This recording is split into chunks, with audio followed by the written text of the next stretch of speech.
Hi, I'm Justin Kendall, assistant editor of Brewbound, and we're here at Brewbound Session San Diego at Paradise Point. We're brought to you by our sponsor, Evans Brewing.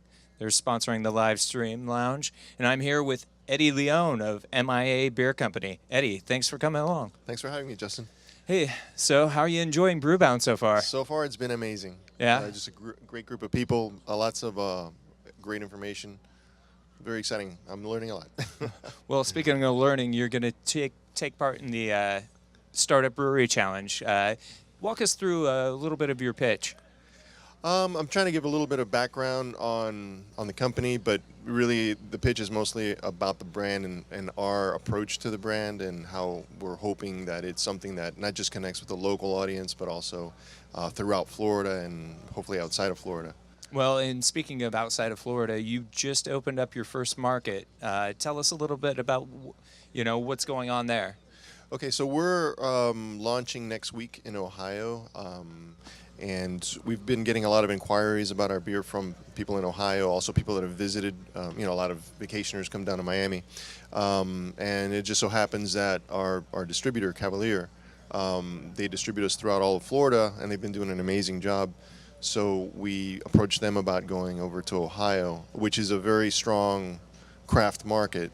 So for us to go into a state like that is very exciting. I'm sure to people in Ohio, M.I.A. is something very different, kind of exotic, hopefully. And if it performs well, I think that could be a good indication as to how well the brand will do throughout the U.S. Yeah, I mean, you've got what looks like a hyper-local brand with, Yeah. I mean, the branding is very, very, it's colorful, it's creative, and it's got that retro, 1980s Miami Vice look to it, a little bit of Grand Theft Auto Vice City, too. Totally. Yeah. I mean, since it is a bit of a competitive market, we kind of figured there were two different roads to take. One would be to go M.I.A. as in Missing in Action and go with a little bit grungier, darker theme. But, we thought, what, let's own this. Let's go with the whole kind of retro Miami, cheesy Miami Vice, that whole sort of theme. And it's been very helpful in getting people's attention. When a lot of times when people see our brand for the first time, you see them smile and say, "Oh, I get it," So it's kind of cool. That's awesome. Well, and I imagine you get amazing shelf recognition. Yeah, basically the cans, they're very colorful, and to an extent, I tell the sales team that, the cans are doing half of your job. They practically sell themselves. So what are you going to send to Ohio? What's part of the rollout? So in the rollout, we have our 4 flagships. They're the cores that are, basically Mega Mix Pale Ale, our Tourist Trap Triple, Miami Vice, which should be pronounced Miami Vice, and Domino. So we're putting those out there, and in addition to that, a whole bunch of specialties. We're constantly brewing, and there's always really cool different styles of beer available in the tap room. So we'll be sending some of that up there as well. All cans? No, just the 4 cores are cans for now, and then the rest will be draft. Oh, okay, awesome. That's going to be pretty cool. Yeah, I hope so. So talk to me a little bit about what you're looking forward to most with the Startup Brewery Challenge. To get a lot of feedback, hopefully, on the brand. I mean, yeah, one thing is to have the graphics, get your attention, but as a company, are we doing the right thing? Looking at the industry now, there's a lot of talk about things changing and evolving very quickly right now. So getting some good insight and advice on where to take the brand, whether or not we should continue trying to expand or maybe just hold tight in our local market, that kind of stuff would be great. Tell me a little more about the local market, too, because it sounds like it's a little bit lonely down in Miami for craft brewers. It is, and to be honest, I'm surprised that at this stage there aren't more breweries, because when you go to, when you're here in San Diego or Denver, you see so many breweries. I mean, there are a lot of major cities that have up to 50 breweries, and we were the 3rd one to open in Dade County, and at the moment I think we only have about 7. So you would expect a city like that to just have a lot more, but more are in the pipeline. There's a lot of really cool little breweries popping up soon. Well, that must be a major advantage to you, though, to already have your brand established and be out there. And I think you were telling me last night that you've got a pretty good taproom business going. Yeah, the tap room is very successful. Part of the reason is because we're in Doral, which is on the western side of Miami. So our waterfront is actually the Everglades, practically. So out there, there really aren't any crafty, creative locations to go have a beer and a bite. So in our local market, we've been very successful. Yeah. And you've got an insane tap lineup too, don't you? We have 54 taps, 42 of which are actually all beers that we've made. They're not treatments; they're actual different recipes.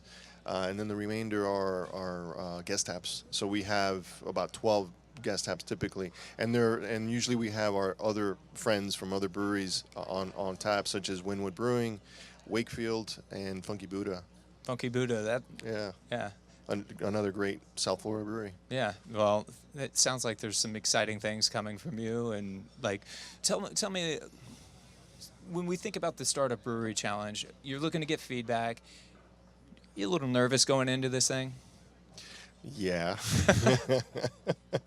Well, part of the reason is because I don't do that much public speaking. So for me, it's I got to remind myself to speak clearly and affirmatively. So yeah, hopefully I'll do all right. So is it a one-man show, or is that what we're going to be seeing here? Today, yes. Everybody's busy back at the brewery doing their job. So yeah, I'm the lone M.I.A. guy out here. Now, you were saying, is it 42 taps that you guys have that you're pushing with your own beer in the tap room?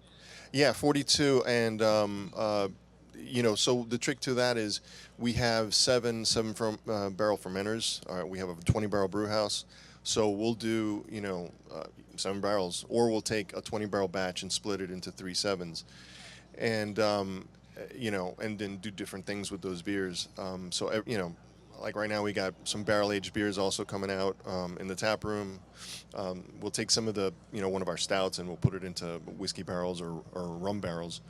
And then, so every week, 2 to 3 new beers are going on. That's awesome. And you were talking to me a little bit about healthy beer, like that as like a concept for you guys.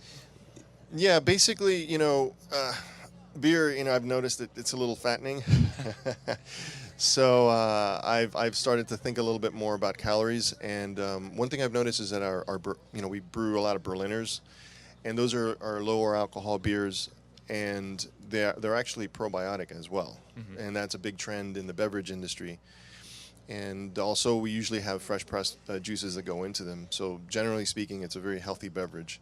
So we're kind of playing with that formula, see if we can make it even healthier, lower the calories a bit, reduce the malt, reduce the gluten, and so yeah, that's basically what we're focusing on for this year, or rather for next year. Well, for next year. Well, we're doing it now, but to roll it out on a larger scale, that would be, because we're already at the end of the year. Are these beers that could potentially be canned, or is this like a tap room only type thing? No, we do plan on canning those in small runs for now. Well, excellent. Well, Eddie, I cannot thank you enough for taking the time out to talk with me, Well, man. thank you very much. Yeah, man. Looking forward to seeing your pitch later. Thank you.